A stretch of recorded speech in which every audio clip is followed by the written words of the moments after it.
is cozy.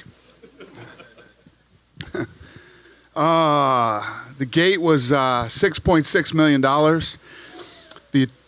Yeah. 20,143 people in attendance. It was a total sellout. Fight of the night was Thompson and Luque. Performance of the night was Corey Anderson and Kevin Lee.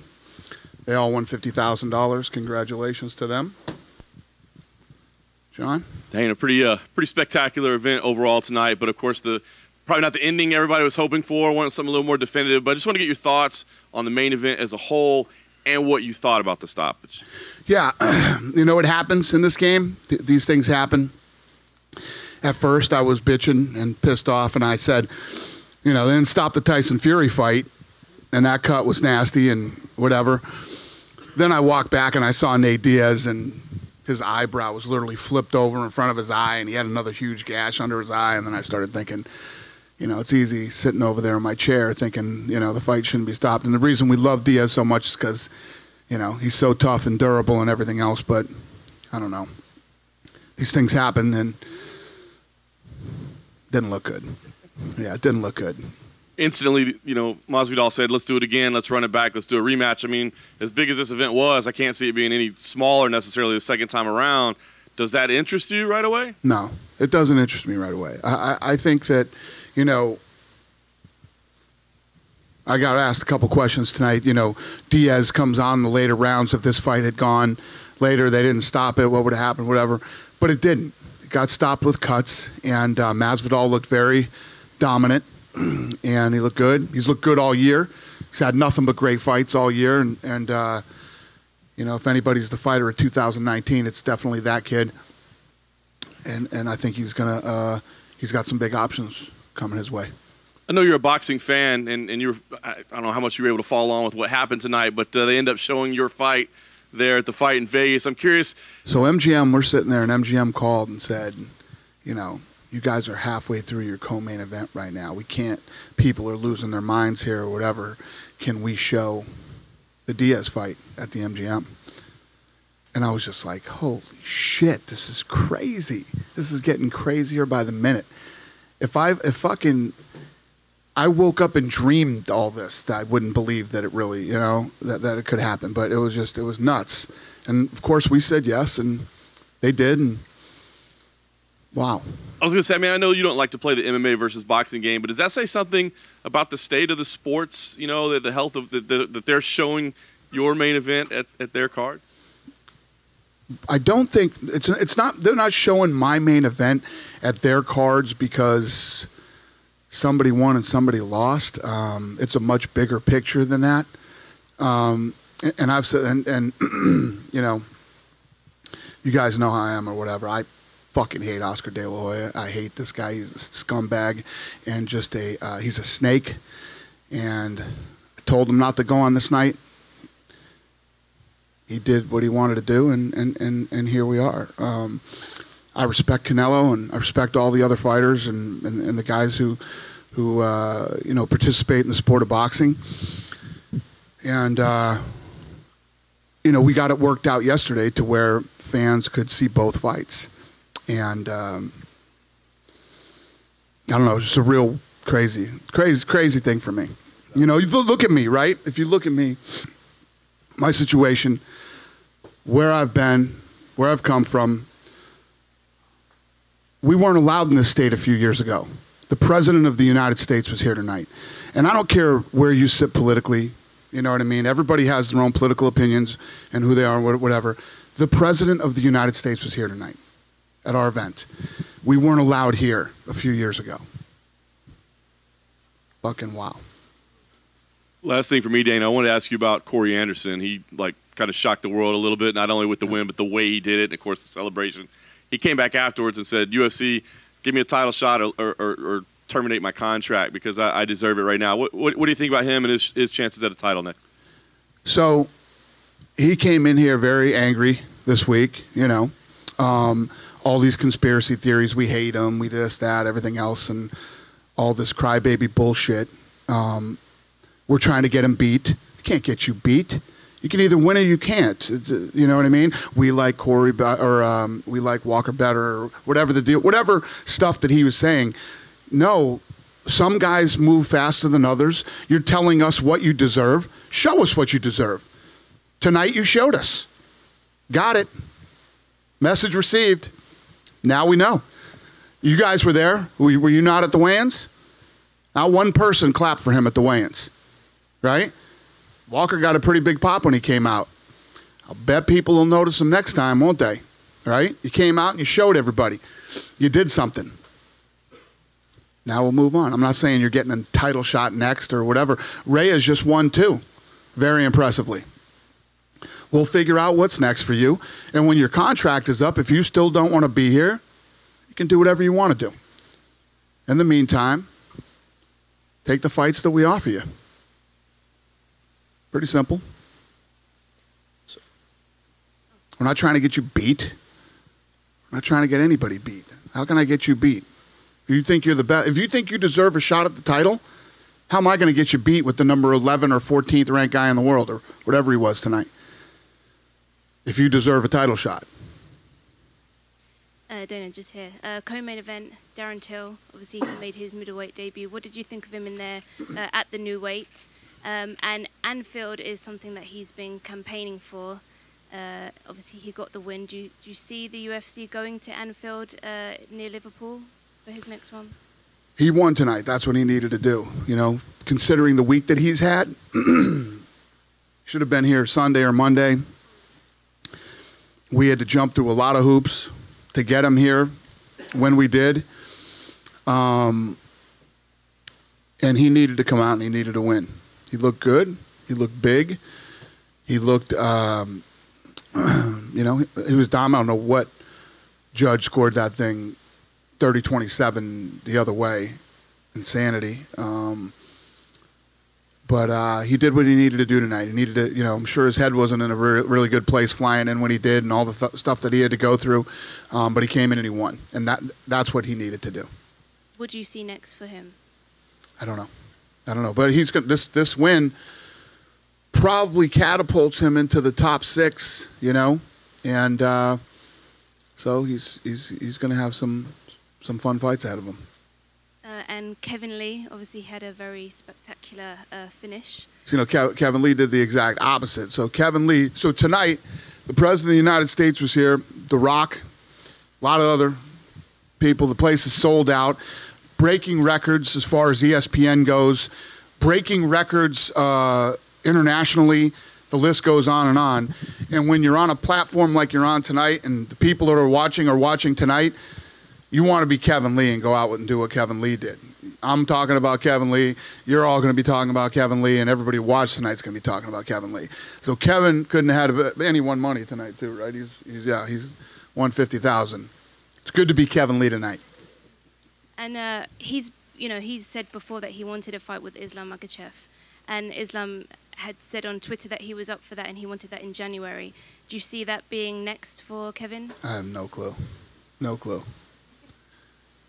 So you were talking about other stars on this, dovetailing that. How about Shabazian, some of the other guys like him and awesome Dawodu? So he comes into, you know, he wants to be the youngest, you know, champion ever, and comes in tonight against Tavares, who is a gritty, tough, hard-hitting, durable, you know, veteran. He's been around for a while, and he looked good, man. He performed. And someone like, say, Dawodu, the opener, said he doesn't want to open ever again. Oh, yeah? Why is that? He felt a little lack of respect being the opener. Oh, yeah? It's a lack of respect? Someone's got to do it. Yeah. There you go. That's funny. I don't know. And the last question I have is to dovetail on what John said earlier. Obviously, you and De La Hoya are best friends. Are you going to send him a thank you note for pushing that back and getting your stuff in the MGM Grand? Say, hey. He didn't do any of that. You think that idiot did that? He did none of that. Him and DAZN. Yeah. It was much smarter people that surround him that started to do that stuff. It wasn't that moron. He's an asshole. I mean, how much more can I prove myself that this guy's an asshole and a complete just fuck up? Go for it. I have. I mean, was I right or was I wrong in the Tito Ortiz-Chuck Liddell fight, right? And then after the fight's over, he comes out and lies and says, you know, how they did huge numbers on digital. Okay? You're a liar. Then right up to this fight, everything that he's done. I used to help this guy. I used to promote his fights. I used to go out on social media and say, hey, the fight's tonight. I'm watching the fight or whatever. And then we do the Mayweather-McGregor fight, and he tells people not to watch. Who does that? Don't watch. This is a disgrace to boxing. But then says he wants to fight Conor McGregor after. I mean, I could just go on for days about this guy. Please do. He's a bad guy. He's a snake. He's a snake, he's a liar, and he's just an all-around bad guy. He's really fucking weird, too. Just to top it off.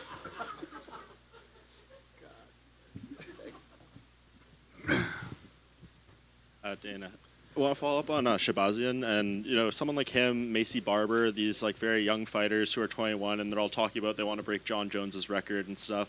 When you look at them and how talented they are, like, how do you kind of handle that? Because, you know, that'd obviously be a huge accomplishment for them, and they're winning these fights. Like, how do you navigate that timeline, I guess, to give them that opportunity, but yeah, as you're building them? It's tough. You know, I always say getting into the UFC is really hard, then breaking the top 15, top 10, top 5, and becoming a world champion is almost impossible.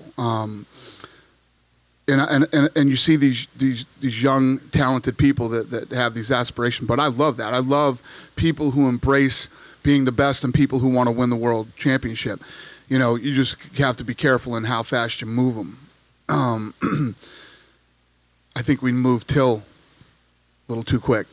Didn't seem like it at the time, but you find out the hard way. But Shabazian looked good tonight. Macy Barber looked good in her last outing, so we'll see what the next step is for them. We get in a room and we argue and go back and forth for hours until we figure out who we think is the right fit. And to circle back to Jorge, I know you don't make the fights, but it seems like if Colby Covington wins especially, there's a lot of backstory, a lot of heat there between those two. Is it, I mean, even if Usman wins, you said Masvidal is probably the fighter of the year. Is it fair to assume, you know, he's going to be fighting for the real welterweight title and not the BMF belt? Yeah, well, there's a lot of options for him, I think, right now. We'll see how everything plays out. Is he still too big for Conor? I don't know. We'll see. I'm not even thinking about that tonight.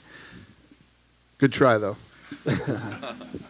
Dana, when did you know that the president was coming? And can you give a little insight into what the last 48 hours have been like? And also, were you nervous? I know you're not a nervous guy typically, but were you nervous at all about the crowd reaction to the president? So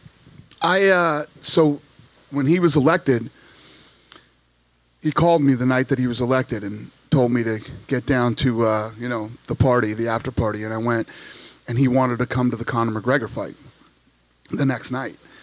And obviously he didn't know what he didn't know at the time, how crazy it would be. And then he called me the next morning and said, you know what, I'm going to ruin your event if I go. I think it'll ruin it, and they'll have to shut everything down, and I don't think it's a good idea.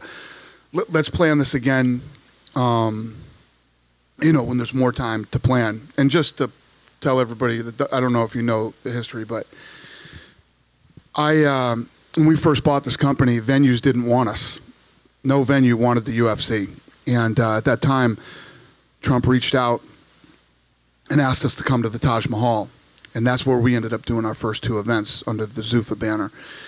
Cut us great deals, showed up at the first fight, stayed to the end. We did 2 events with him. Then we moved on to the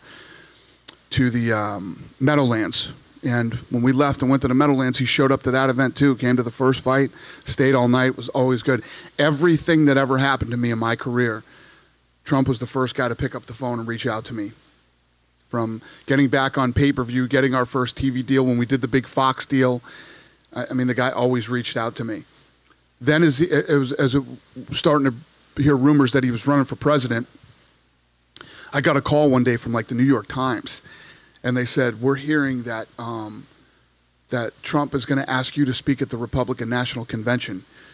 Are you going to do it? And I was like, what? first of all, he hasn't called me and asked me anything. I don't know anything about this or whatever. And then finally, he did call me, and he said, and this is exactly how he said it, if you don't want to do this, I completely understand. But I'd be honored if you'd speak at the Republican convention for me. And I was like, I'm honored that you asked me, and of course I will. And I did it, and I'm telling you, since the guy has become president, I've been to the White House 4 times for dinner. He's been the most stand-up guy since the day I met him. And he told me, I want to come to a UFC event eventually. So we had dinner last Thursday at the White House, and he said, I'm coming to New York. And I was like, oh my God, that's going to be a rough one. Why don't we do Vegas on the 14th? And New York was the only one that he could do, so he came tonight. And I think that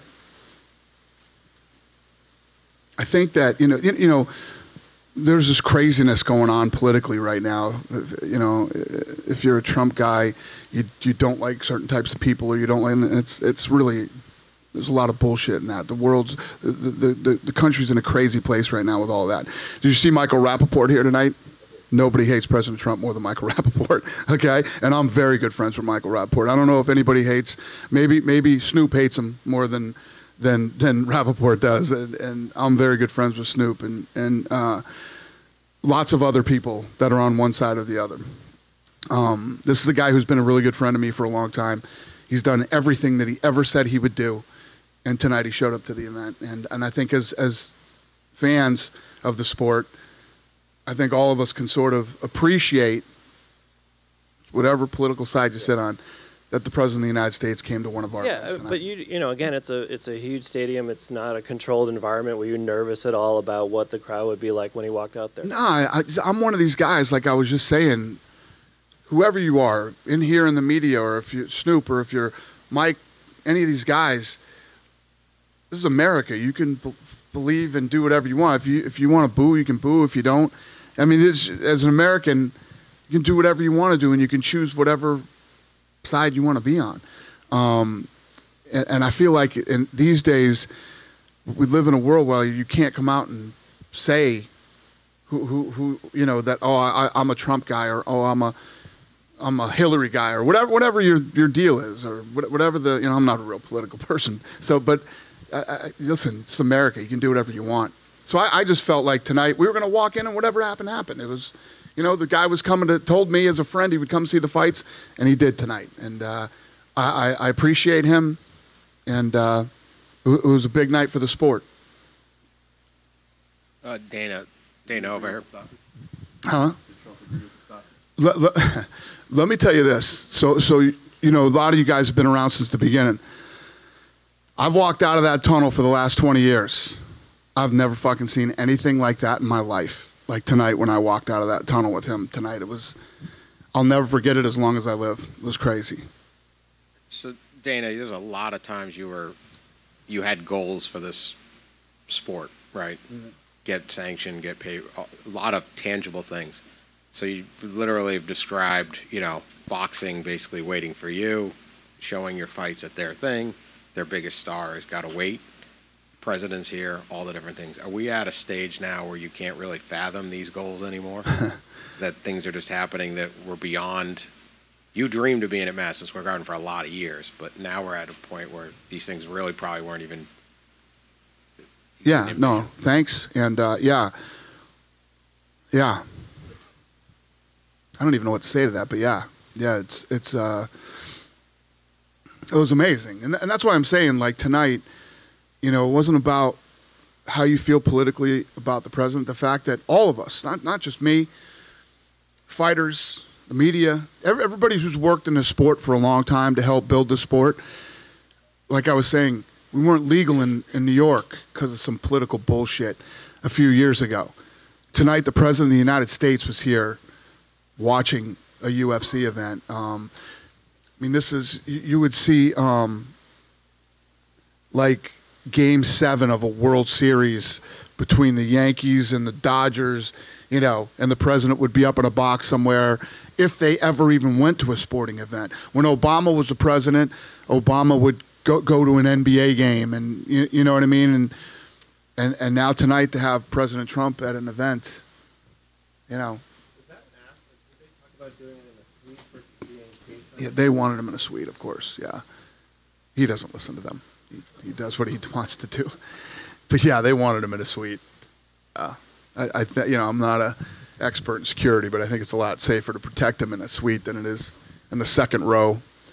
But again, a testament to our fans, and you know, it's the president. It's our president. It's the president of the United States, man. And tonight I was good. I was happy and proud that, you know, the crowd here in New York treated him with respect and just made the night so much cool. Everything was so cool tonight. You know, the cut sucked, but it happens. It's part of sports. Part of this sport for sure. Dana, Caitlin Chukagian got another solid win. She was offered a title shot previously. Is it safe to assume she'll be getting offered another title shot? Yeah, she looked good. She won. Yep.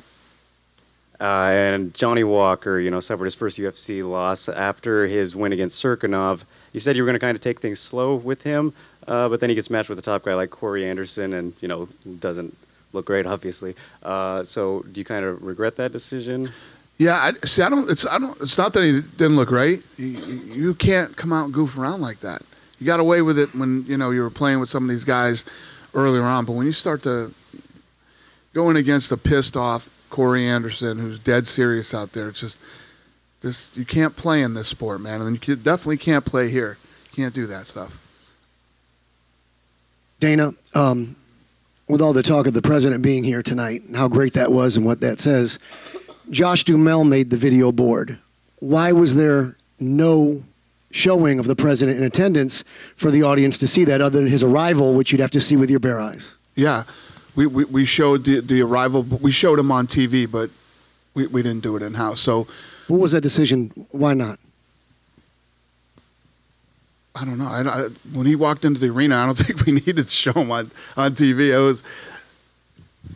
I've never seen anything like that in my life. I walked in with him. The entire building was on their feet, standing as high as they could with their cell phones. I was literally blown away. I just went, holy fucking shit, I've never seen anything like this in my life. Was there a concern that there may be a reaction that maybe would be disrespectful? No. We walked in and the crowd was great. And then he stood up one other time and got a good reception. Quick question on, you said no interest in running back the main BMF fight. With all the interest, clearly, traditional fans, non-traditional fans, and you said boxing and the MGM, they showed it. Why? I know you told us with the belt, it was one of one time only, but with all this interest, why not pick this up where we left it off? The rematch? Yeah, a rematch of this BMF. Well, Diaz has to get sewed up tonight. Then, and in 4 weeks, he's got to have plastic surgery to get all the cartilage out of his, you know, his eyebrows or whatever the doctor was telling me. He's got to have some work done. And I think that right now, Masvidal, like I said earlier, has had an amazing year.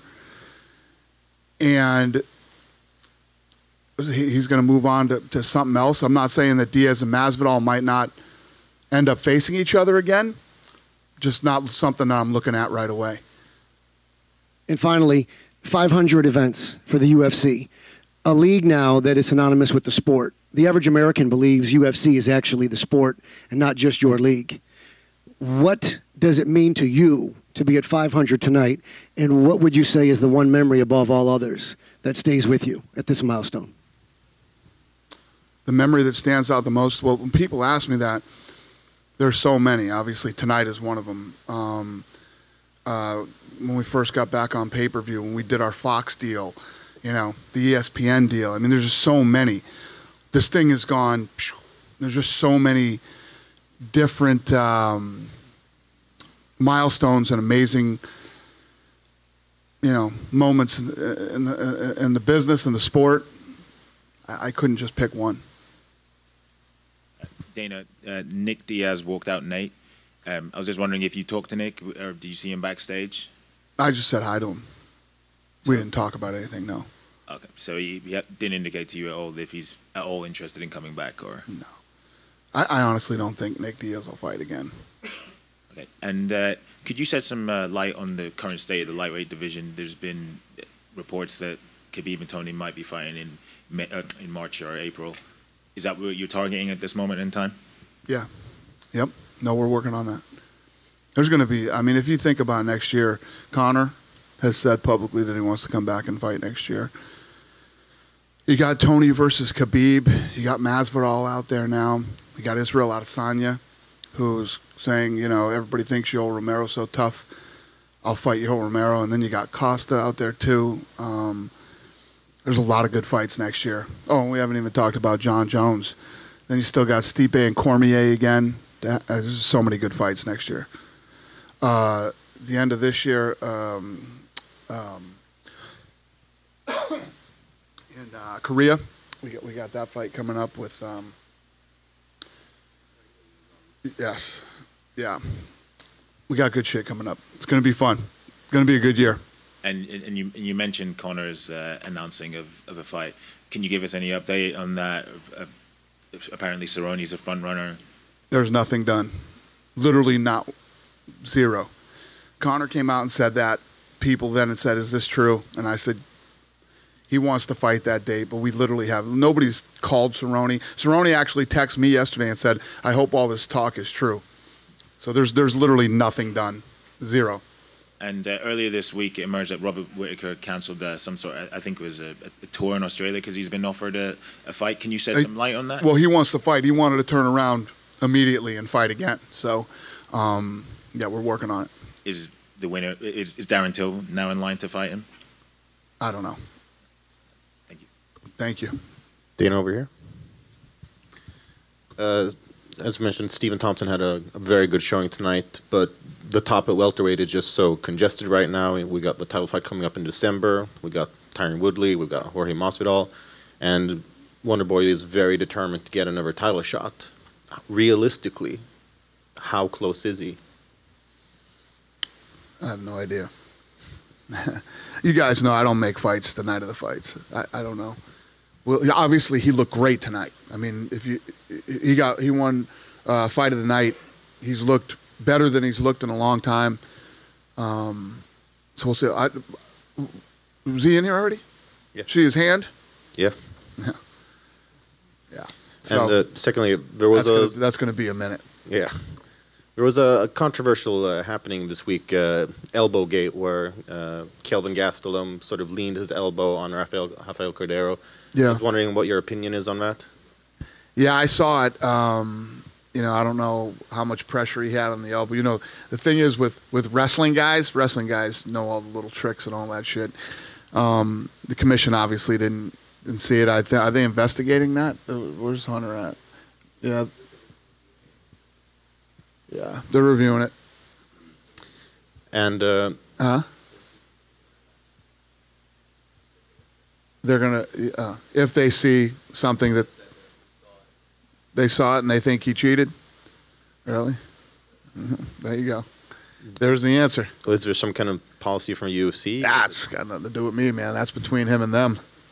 And then Alexander Gustafsson retired earlier this year, but it seems that now he's having second thoughts. He's actually going to compete in Sweden in a submission wrestling event, and he's spoken to us multiple times saying that he's a little bit uncertain about his retirement. Would you like to see him back in the UFC? Who said that? Alexander Gustafsson. Oh, okay. Yeah. Because in just a month or so, he will compete in submission wrestling. Right. Yeah, no, we definitely talked to him, and he definitely wants to fight again. So he wants to fight in the UFC again. That's what he told you. Yeah. Is there any timeline for when he will come back? Or no? Okay. And finally, did he talk to Trump after the event? And what did he? I did. Did he have anything to say? He loved about it. He had a blast. He loved it. You know, he said it was great. I mean, if the last time he was at a live UFC fight was the Meadowlands. You know, so you're talking 2001, 2002 was the last time he was there. So it's, you know, when you come to one of these events, especially like tonight, it was so electric, and he loved it. And he came, he stayed the whole event. because he came earlier. He was in my room watching the prelims with me, and then we went out for the main card. Dana, just curious, were you able to get The Rock's reaction to the BMF title stoppage, his overall thoughts of the evening, and if you think he'll be attending future events? I think everybody was sort of, all looking at each other. And like I said, when it first got stopped, I was pissed off about the stoppage too, until I saw him backstage after, and I don't know, his eye did not look good. But he loves it. He's a big fan of the UFC, and he's a great dude. Was Colby Covington in the building tonight? No. What's the reasoning behind that? I have no idea. Trump's biggest supporter. I have no idea. I don't think Colby was ever planning on staying. I think he went out yesterday with, I think he had lunch with Don Jr. and Eric yesterday, and was asking if he could sit down there with those guys. But the White House controlled those seats. That was up to the president who was going to sit there. And he had senators and he had a bunch of senators and, politicians sitting with him. So, yeah, nothing negative toward Colby or anything like that. But I think Colby was always planning on going home. I think if he could have sat there, he would have wanted to. Lastly, if you were to give tonight a grade, what grade would you give it overall from start to finish? It's tough. I mean, the card was awesome. Co-main event was and the main event stopped with a cut. So anytime you have a place that has the excitement and the energy and all the other things that go on, if the main event doesn't, give you one of those holy shit moments that I always talk about, B-. Dana, over here. Hey. Are you able to offer any details in terms of added security measures for tonight, or no? What do you mean? In terms of President Trump being here? Jesus Christ. I mean, I know we went through the bomb dogs and all that kind of stuff. Shut down the block. If it was after like 8 o'clock, you couldn't get on this block without a ticket. As far as I know. Yeah, there was Secret Service everywhere. But I don't know about people getting in the building, but everything ran smooth back at house. They were actually really great to work with, and everything went pretty smooth. Okay. You touched on this a little bit before, but we lost our press room, but other than that, everything was great. Nobody got fucked but you guys. Aside from politics and your personal relationship with him, have you been able to sort of digest the idea that the president of this country was at a UFC event?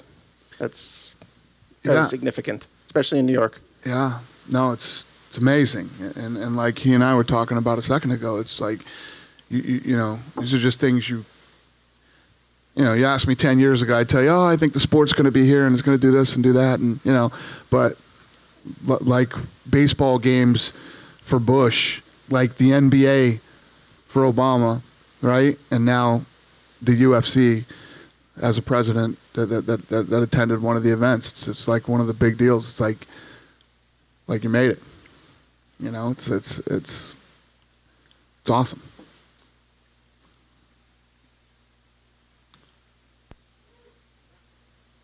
Yep.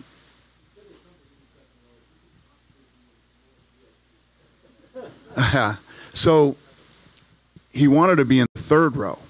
He wanted to sit in the third row. And last Thursday I was having dinner with him, and I was like, yeah, Mr. President, you don't want to sit in the third row. Third row sucks. Right? It's like, no. So it was literally a battle for a few days to get him up into the second row. He likes the third row. He likes right where he was sitting, and the third row is where he likes to be. But I negotiated him up into the second.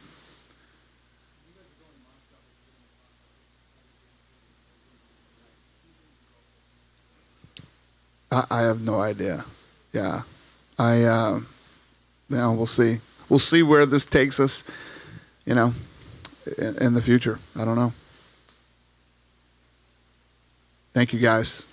We good? Have a safe trip home. Appreciate it. Thank you.